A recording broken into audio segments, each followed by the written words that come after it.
সুমনা, তোমার কি হলো? তোমার তো সবে 4 মাস। Hello doctor. এর অবস্থা তো বেশি সিরিয়াস। ডাক্তারবাবু তাড়াতাড়ি আসুন, আমার স্ত্রীকে একটু দেখুন।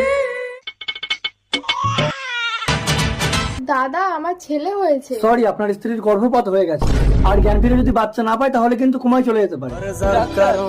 দাদা, বোন, তোর বাচ্চাটা দিবি।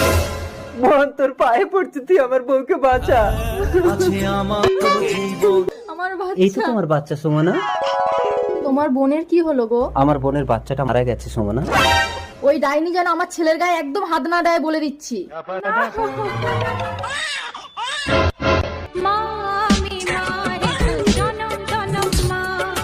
এই ডাইনি, তোকে একদিন বলেছি না আমার বাচ্চার গায়ে হাত দিবি না, দে।